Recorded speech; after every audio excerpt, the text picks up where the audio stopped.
Hello everyone, আসসালামু আলাইকুম। রক্সিস village vibe চ্যানেলে সবাইকে স্বাগতম।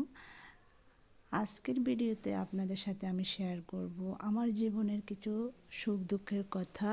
কেন আমি ইউটিউবে আসলাম, 2 বছর আগে আমার সাথে কী ঘটেছিল, 2 বছর আগের জীবন আর আমার এখনকার জীবন, বর্তমান জীবন। তো সব মিলিয়ে আজকের এই ভিডিওটা থাকছে। আশা করি না টেনে সম্পূর্ণ ভিডিওটা দেখবেন, তাহলে আমার লাইফের কিছু কথা আপনারা জানতে পারবেন। তো যদি আমার ভিডিওর মাঝে কোনো ভুল ত্রুটি হয়ে থাকে তার জন্য আমি আগেই ক্ষমা চেয়ে নিচ্ছি।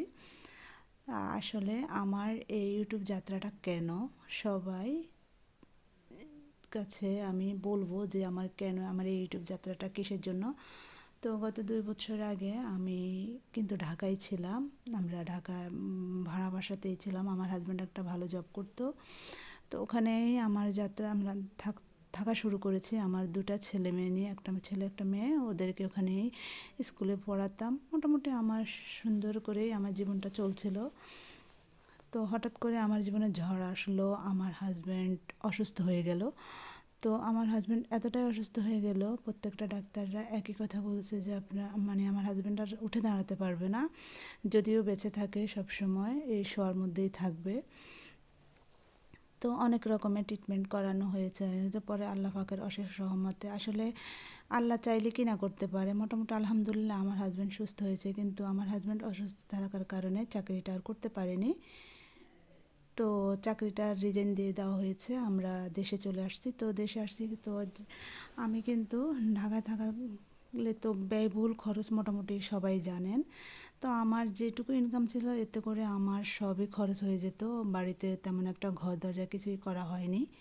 তো আর হঠাৎ করে এরকম করে আসা হবে সেটা তো আসলে কেউ আমরা নিজেরাও জানতাম না। আল্লাহ পাকে রেখেছেন, খুশি হয়েছেন যেভাবে রেখেছেন আলহামদুলিল্লাহ। তারপরও আমার কোনো এটাতে অভিযোগ নেই যে আল্লাহ তারপরও আমাকে এখন বর্তমানে যেরকম রেখেছেন আলহামদুলিল্লাহ ভালো রেখেছেন। এই যে রাস্তায় এই ছেলেটার কী অবস্থা দেখেন, তার থেকে তো আমি ভালো আছি, এটা নিয়ে আমি শুকর আলহামদুলিল্লাহ।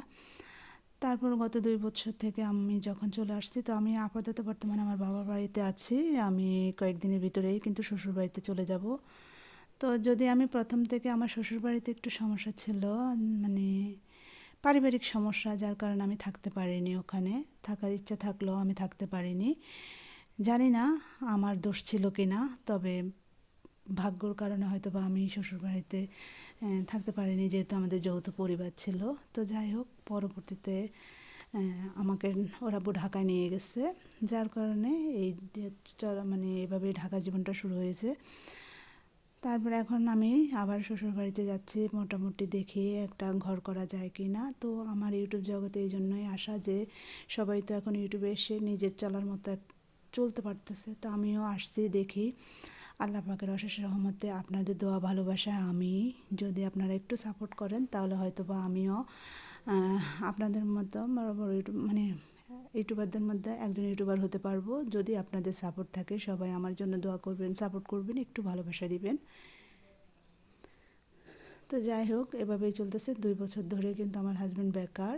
তো বেকারত্ব জীবন যারা কেটেছেন তারা অবশ্যই বুঝবেন, বেকারত্ব জীবন অনেক কষ্টের। তো আমি টুকিটাকি কিছু কাজ করি, এতে কিন্তু আমাদের পরিপূর্ণ চলার মতো। বর্তমানে বাচ্চাদের খরচটা অনেক বেশি, চলার কিছুই হয় না। তারপরও আলহামদুলিল্লাহ যেভাবে আছে, শুকর আলহামদুলিল্লাহ। এই শুকরটা আদায় করার ক্ষমতা আমাদের বান্দাদের নেই।